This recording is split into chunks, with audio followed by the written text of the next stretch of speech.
কিন্তু নবী আমার যখন মায়ের কবরের পাশ থেকে চলে যায়, এই সময় আল্লাহর হাবিবের মনে হলো কেমন করে জনম দুঃখী মায়ের জন্য একটু দোয়া না করে এইখান থেকে চলে যায়।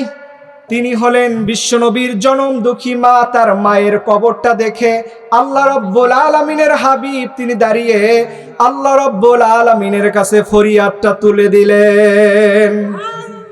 বিশ্বনবীর মায়ের নাম কি? অতিক্রম করলেন আবওয়াবা নামক স্থানে যখন যায়, আমার নবী আল্লাহ রব্বুল আলামিনের দরবারে এরকম হাতটা তুলে তিনি ফরিয়াতের ভাষায় আল্লাহর সামনে তিনি অনুমতি চায়। সুবহানাল্লাহ। সাহাবীরা বললেন, ইয়া রাসূলুল্লাহ, নবী গো, আবওয়াবা নামক স্থানটা ধুধু মরুভূমি, নবী গো বুঝতে পারলাম না আপনি কি এমন কোন জায়গায় এসে দাঁড়ালেন। নবী গো, আপনি কি কারণে এত হৃদয় দিয়ে আল্লাহ রাব্বুল আলামিনের দরবারে আপনার নুরানি হাত দুখানা এরকম তুলে দিলেন? সাহাবীরা অবাক, আল্লাহর হাবিব কেন দাঁড়ালেন? কিন্তু সবাই যেইটা না জানে একজন তিনি কে। আল্লাহর হাবিবের দাঁড়ানোর একমাত্র কারণ হলো ওই জায়গায় একজনের কথা মনে পড়ে গেল। তিনি হলেন বিশ্বনবীর জনম দুঃখী মা। তার মায়ের কবরটা দেখে আল্লাহ রব্বুল আলামিনের হাবিব তিনি দাঁড়িয়ে আল্লাহ রব্বুল আলামিনের কাছে ফরিয়াদটা তুলে দিলেন।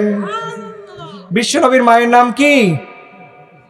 তোরা দেখে যা আমিনা মায়ের কোলে, তোরা দেখে যা আমিনা মায়ের কোলে। আল্লাহর হাবিব যখন মায়ের কবরের পাশে গেলেন, মায়ের কবরের পাশে গিয়ে যখন আমার নবীজি হাত তুলে দোয়া করলেন, রব্বুল আলামিন আপনি আমার মায়ের কবরটাকে একটু জিয়ারত করার সুযোগ আমাকে দিয়ে দেন। সুবহানাল্লাহ। আমার নবীজি যখন দোয়া করলেন, এই দোয়ার সাথে সাথে মঞ্জুর করে নিল তিনি কে? আল্লাহ রব্বুল আলামিন আমার হাবিব বিশ্ব নবীকে জানালেন, নবী আমার আপনি যার জন্য হাত তুললেন অবশ্যই আপনার জন্য দোয়া করা মঞ্জুর হয়ে যায়। আমার নবীজি তার মায়ের কবরের পাশে দাঁড়ালেন, আল্লাহর কাছে ফরিয়াদ চাইলেন। আল্লাহ রব্বুল আলামিন সাথে সাথে আমার নবীজির দোয়াকে ফরিয়াদকে মঞ্জুর করলেন। সাহাবীরা বললেন, ও নবী, জীবনে শুনলাম আপনার জনম দুঃখী মা নাকি অনেক আগেই আপনার থেকে বিদায় নিয়ে গেল। ওই নবীর জন্য আপনার এই যুদ্ধের হাজার হাজার সাহাবীদের নিয়ে আপনি উমরা করতে রওনা দিয়েছেন। এই সময় আপনি আপনার জনম দুঃখী মায়ের কথা ভুলে যেতে পারলেন না গো নবী।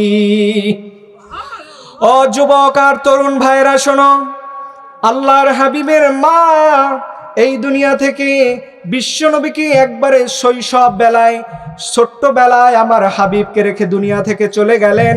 কিন্তু নবী আমার যখন মায়ের কবরের পাশ থেকে চলে যায়, এই সময় আল্লাহর হাবিবের মনে হলো কেমন করে জনম দুঃখী মায়ের জন্য একটু দোয়া না করে এইখান থেকে চলে যায়। আরে যুবক ভাইরা, তোমরা যে তোমাদের মায়ের সাথে ঝাড়ি দিয়ে কথা বলো, তোমরা যে তোমাদের পিতার সাথে ঝাড়ি দিয়ে কথা বলো, একবার চিন্তা করে দেখো দুনিয়ার হাজার হাজার মানুষের সাথে তুমি যেই ল্যাঙ্গুয়েজে কথা বললে তোমার কোনো গুনাহ হয় না, কিন্তু দুনিয়ার সবার সাথে যেইভাবে তুমি কথা বলো, এইভাবে যদি উগ্রভাবে মেজাজ দিয়ে তোমার মা এবং বাবার সাথে কথা বলো, তোমার আমল নামাটাকে বরবাদ করে দিবেন একজন, তিনি কে? আল্লাহর হাবিব দেখেন, একটু গভীর মনোযোগ দেন। 1400 সাহাবী হুদায়বিয়া নামক স্থান দিয়ে রওনা করলেন। আবওয়াবা নামক স্থানে গিয়ে আল্লাহর হাবিবের মায়ের কথা মনে পড়ে যায়। রব্বুল আলামিনের কাছে ফরিয়াদ চাওয়া হলো। আল্লাহ পাক নবীকে আবার বললেন, নবী আমার আপনার জন্য আপনার মায়ের কবর জিয়ারত করাকে আমি জায়েজ করে দিলাম। মা কি জিনিস জানেন নাকি? যাদের মা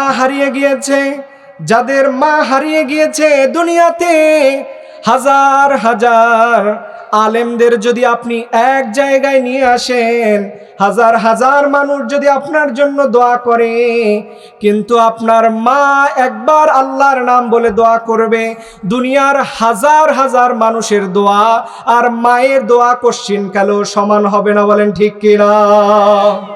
মা হচ্ছে আপনার জীবনের সবচাইতে সুপার পাওয়ার। আল্লাহর পক্ষ থেকে মা আর বাবা একজন মানুষের জন্য সবচাইতে বড় নিয়ামত। ঘোষণা কার?